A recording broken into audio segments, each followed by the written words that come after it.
Sí. PPP.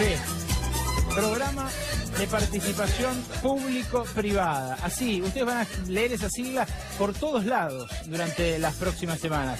PPP. En otros países se llamó distinto, se llamó APP, Asociación Público-Privada. El gobierno, como en otros aspectos de la política económica, se escuda en lo complejo de este mecanismo para no hablar demasiado del asunto. Pero hoy se habló en el Congreso, la semana pasada se habló cuando vino el presidente del gobierno español, Mariano Rajoy, con una comitiva de empresarios, y se va a seguir hablando. Esta semana iban a hacer el lanzamiento de la primera licitación bajo el formato PPP, pero la tuvieron que postergar de vuelta. Es noticia fresquita, de hace instantes nada más. Pero vamos a explicar para que se entienda de qué va este sistema que se puede convertir en una verdadera hipoteca para nuestros hijos. Síganme en el razonamiento, ustedes me van a preguntar a qué voy, pero ¿qué tienen en común?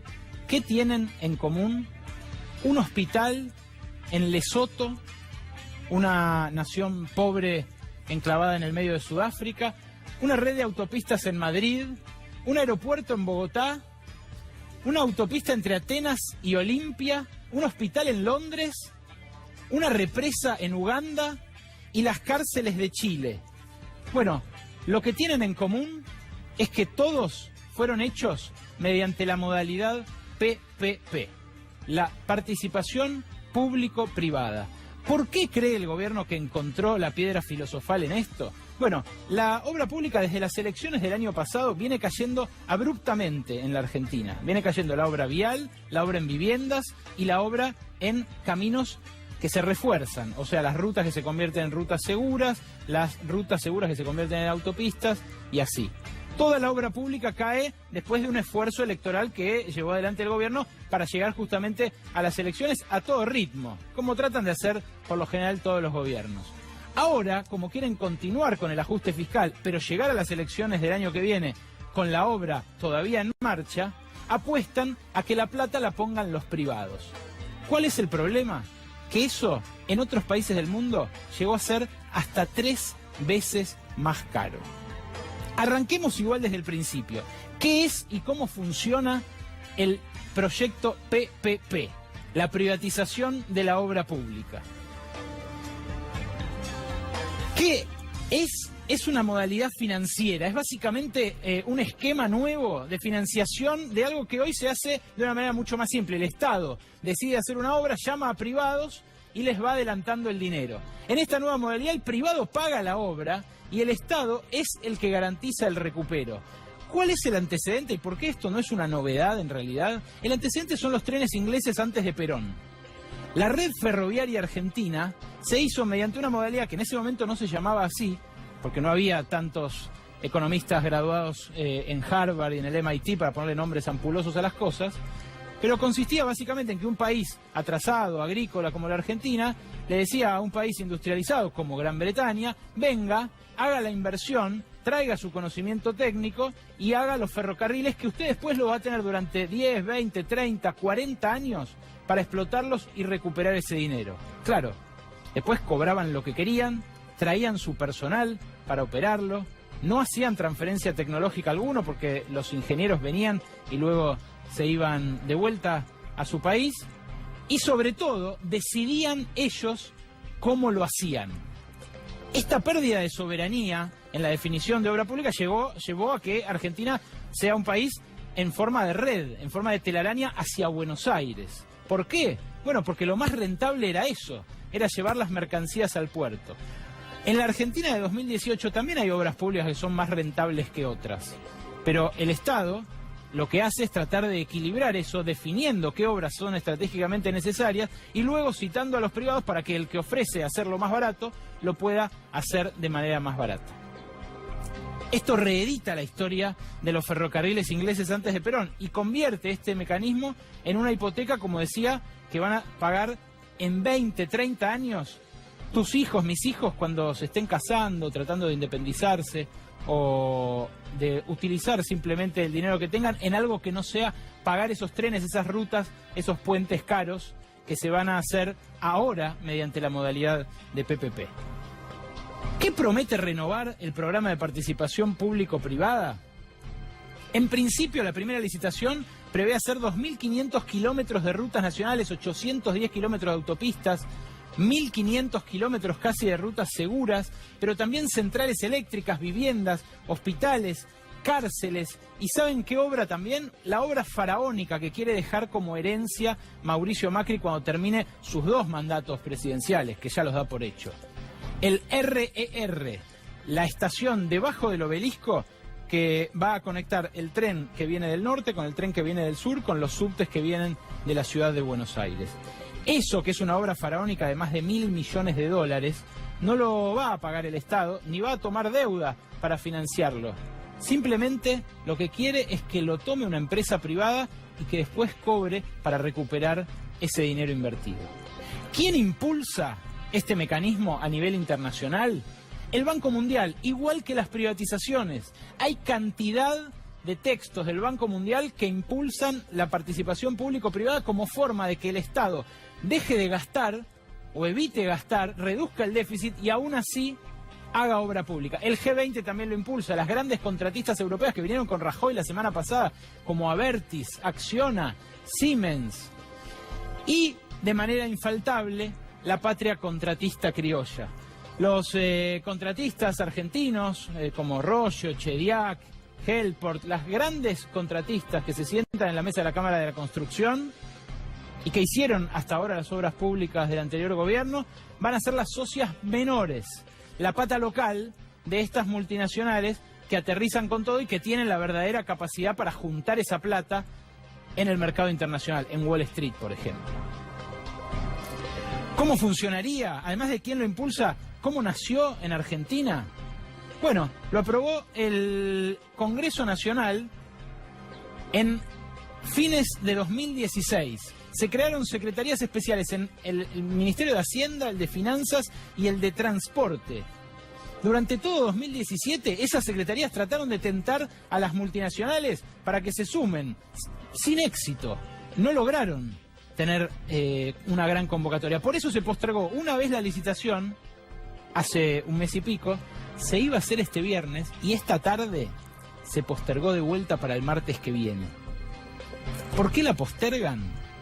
Porque no saben qué más darles para que ofrezcan esa plata para hacer la obra pública que el gobierno no quiere pagar, pero que quiere hacer igual para llegar a todo ritmo a las elecciones de 2019. ¿Qué les dieron hasta ahora a estas contratistas? Te va a sorprender. Te va a sorprender si vos tenés un negocio, si vos tenés una pyme, o si vos simplemente si vos pagás impuestos.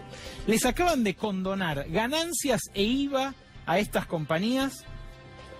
Les acaban de habilitar a hacer importaciones temporarias, o sea, hacer como hacían los ferrocarriles ingleses, traer los bienes de capital, no dejarlos en Argentina y volver a sacarlos después. Les dieron una suba de peajes del 50% en las rutas que ahora se van a licitar mediante PPP. Claro, es más rentable mejorar una ruta que ya tiene peaje caro, subiendo ese peaje caro, que hacerlo en una ruta con el peaje todavía barato. Y lo más importante que pedían los empresarios españoles la semana pasada, les dieron permiso para litigar en tribunales extranjeros. ¿Les suena eso? ¿Les suena lo de los tribunales extranjeros? ¿Cuándo fue que litigaron contra nosotros en tribunales extranjeros? Con la deuda externa que entró en default, los fondos buitre. Este mecanismo, que en todos los países donde funcionó llevó a conflictos entre el Estado y las concesionarias, va a llevar a que esos conflictos se ventilen en juicios multimillonarios en el exterior y le abran la ventana a los picotazos de los buitres del futuro. Pero no hace falta que yo les diga sobre estos peligros o que yo se los advierta en base a la multitud de estudios que hay de organizaciones internacionales, de ONGs que combaten las desigualdades de los estados y de los países ricos donde ya funcionó esto, o de organizaciones que combaten en general la corrupción, que es lo que suele haber en estos esquemas. Basta con que les muestre un noticiero de España de hace un mes y pico, después de que el Estado español tuviera que rescatar con sumas 1.000 millonarias en euros a las autopistas que dijeron antes que no les iban a costar un solo duro a los españoles. Veámoslo.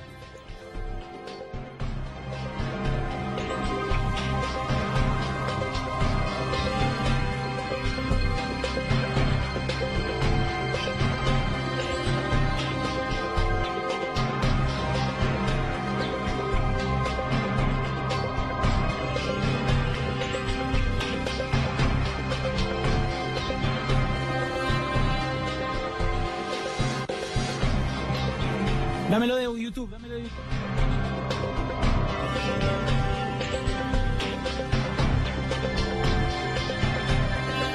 Ese es el video del noticiero. Ahora van a ver lo que dice el audio, que es realmente estremecedor. Antes entonces les muestro lo que el Comité de Auditores de la Unión Europea dijo el año pasado sobre la experiencia de las PPP en España. El Comité de Auditores publicó este informe que ustedes aquí ven en una... esas son las conclusiones. Dame la carátula del informe para poder mostrarles el informe publicado por la Unión Europea. Ahí dice: el sistema tiene deficiencias extendidas y beneficios limitados. Lo redactó el Comité de Auditores de la Unión Europea. Y dice lo siguiente: las conclusiones a las que llega sobre España y Grecia son las siguientes. En la placa las vamos a ver. Hubo demoras y sobrecostos en casi todos los casos.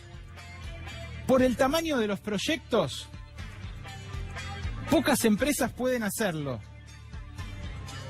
En Grecia, el kilómetro terminó costando un 69% más. El sistema incentiva proyectos más grandes de lo necesario. Ustedes ven las conclusiones, ¿no? Sobrecostos, demoras, proyectos faraónicos que llevan a que la obra se cartelice en un puñado de muy pocas empresas contratistas.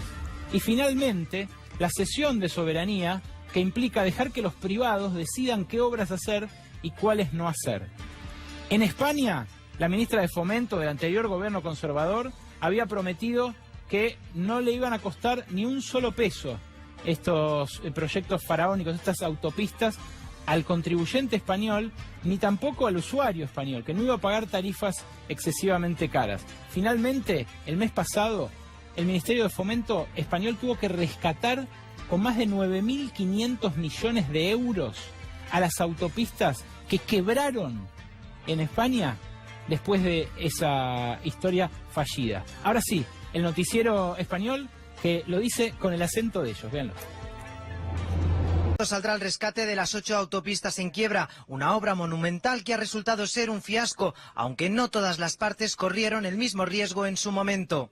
Lo que era un negocio redondo, entre comillas, si es que lo quieres ver así, era para la entidad financiera, que el dinero que ponía estaba garantizado por un aval. Detrás de ese aval estaba el Estado y, según los contratos, se hacía responsable si el proyecto salía mal. Algo que se contempla en las grandes obras, como el Castor, un almacén gasístico fallido. Se paralizó por los seísmos que provocaba. El propietario recibirá más de 1.300 millones de dinero público. Este tipo de cláusulas son habituales en nuestro país, no tanto en el exterior. Que en el mundo anglosajón no ocurre tan habitualmente. En el mundo anglosajón, quien responde de un proyecto es el proyecto en sí, el flujo de caja del proyecto en sí. Para algunos, el problema de las radiales radica en el proyecto en sí. Ponen unos cálculos de tráfico absolutamente desmesurados y unos costes del terreno muy bajos y han sido mucho mayores por las indemnizaciones. Ahora el gobierno las rescatará. Previsiblemente costará 5.000 millones de euros. Y los españoles no pondrán nunca un euro por las autopistas. Hoy la exministra de Fomento...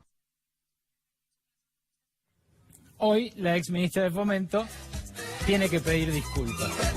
Esa exministra de Fomento que dijo que no les iba a costar un solo euro a los españoles, hoy tiene que pedir disculpas y no hace declaraciones. La participación público-privada es una licencia para que los contratistas estiren la deuda externa argentina hasta donde ellos quieran. Y además después, si detectan algún incumplimiento, puedan enjuiciarnos a todos nosotros en tribunales internacionales. Nuestros legisladores votaron eso, por mayoría. Hubo algunos poquitos que votaron en contra. Cuando las obras se pongan en marcha y el gobierno empiece a hacer proselitismo con eso, sepan que acá les avisamos cómo funcionó en otros lugares del mundo. En otros lugares del mundo también terminó con trenes carísimos, subtes impagables, peajes inabordables y puentes que se hacían en algunos casos sin ninguna necesidad de hacerlo. Como ese almacén de gas subacuático que quisieron hacer al lado de España, en el mar, y que al final, cuando se dieron cuenta de que llevaba a terremotos y de que era una obra ridículamente faraónica, decidieron no hacerla.